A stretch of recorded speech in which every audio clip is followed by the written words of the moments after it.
गुजरात में स्थित सोमनाथ मंदिर देश के 12 ज्योतिर्लिंगों में से एक है। कहा जाता है कि सोमनाथ ज्योतिर्लिंग भगवान शिव का प्रथम ज्योतिर्लिंग है। मान्यता है कि इस मंदिर की स्थापना चंद्रदेव ने कई देवताओं के साथ मिलकर की थी।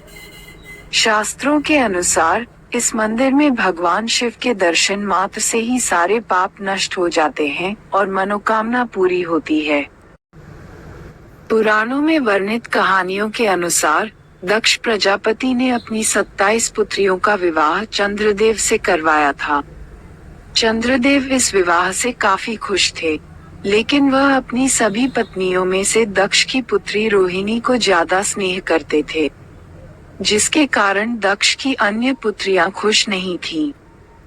एक दिन राजा दक्ष की सभी बेटियां उनसे मिलने के लिए आईं और उन्हें बताया कि चंद्रदेव सिर्फ रोहिणी का ही ख्याल रखते हैं और अन्य पत्नियों से प्रेम नहीं करते हैं। राजा दक्ष को इसका काफी दुख हुआ और वह चंद्रदेव से मिलने पहुंचे। उन्होंने चंद्रदेव को समझाया कि जिस तरह से वह रोहिणी का ध्यान रखते हैं, उसी तरह से उनकी अन्य बेटियों का भी रखें। चंद्रदेव ने राजा दक्ष को वचन दिया कि वे उनकी बात मानेंगे। काफी समय बीत गया, लेकिन चंद्रदेव अपने वचन को निभाने में असमर्थ रहे। राजा दक्ष की अन्य बेटियां दुखी रहने लगीं। जब राजा दक्ष को ये बात पता चली तो उन्होंने चंद्रदेव को गुस्से में क्षयग्रस्त होने का श्राप दे दिया।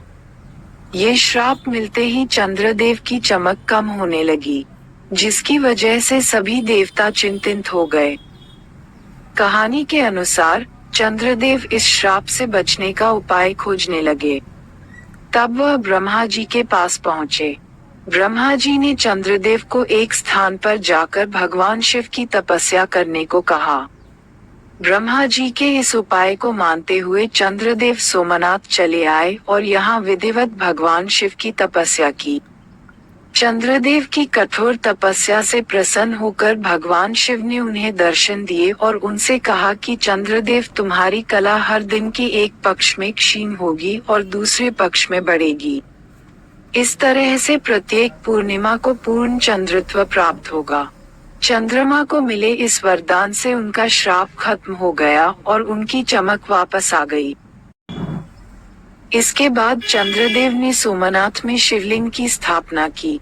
तब से यह सोमनाथ मंदिर प्रसिद्ध हो गया।